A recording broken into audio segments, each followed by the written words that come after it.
Hi, I'm Hobie1, and this is Red Chair Reading. Well, as you can see, no red chair again today. I'm in the beautiful Bristlecone Pines Park of California. You can see one right behind me. And today we are reading the Black Book of Secrets, Chapter 9. So let's go. Obadiah Strang. An ancient graveyard surrounded by the church, and the slope was such that it was impossible to dig a grave without one side being higher than the other. Fortunately, for its occupants, Obadiah Strang, the gravedigger, was very good at his job and took great pains to ensure that the floor of each grave was level, so the poor dead soul in the coffin could achieve peace on his back and not on his side. Whenever there was a funeral, the mourners were constantly on the move, shifting from one foot to the other as they tried to stand up straight. Only mountain goats that wandered in from time to time seemed at ease, able as they were to keep their balance at any angle. The graveyard must have seemed like a home away from home. Not only that, the grass was particularly rich. Joe stepped through the rusting church gates, closely followed by Ludlow, and stopped to listen. The rhythmic sound of shoveling came to him on the wind,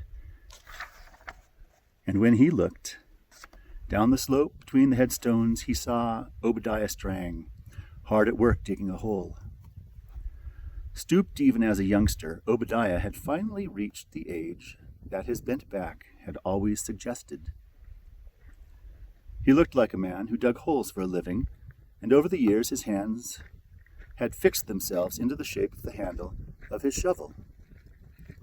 He had great difficulty picking up small objects, but was thankful that his clawed fingers could comfortably hold a bottle of ale. Obadiah continued with his task for quite some time before he noticed that he had company. He clambered out with the aid of a small ladder and stuck his shovel into the pile of earth with some force. Sweat congealed in his eyebrows, and he wiped his forehead with the back of his hand, leaving a dark smear. It was not easy to dig a 6-foot deep hole in the winter. Joe greeted him with a warm handshake. "I saw you at the shop," he explained.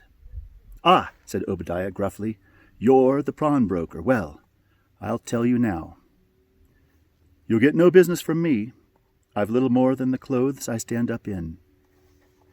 He looked suspiciously at Ludlow, who was hanging back behind a sinking headstone. He didn't like the look of the boy one bit. He wouldn't trust him as far as he could throw him, and that would be quite some distance, seeing as there wasn't a pick of meat on his scrawny bones. Besides, Obadiah never trusted people who didn't blink, and Ludlow's stare was quite unnerving. "And who's this?" "My assistant," said Joe smoothly, pulling him forward. Ludlow smiled and put out his hand. Albeit hesitantly, Obadiah ignored it. "Assistant? You pay an assistant? You pawnbrokers are all the same. You claim poverty but live otherwise." He picked up his shovel, but Joe took him by the arm. "Wait. What do you want from me?" said Obadiah impatiently. "I'm busy."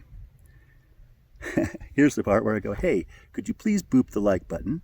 It will help out the video to spread to other people." And thank you very much.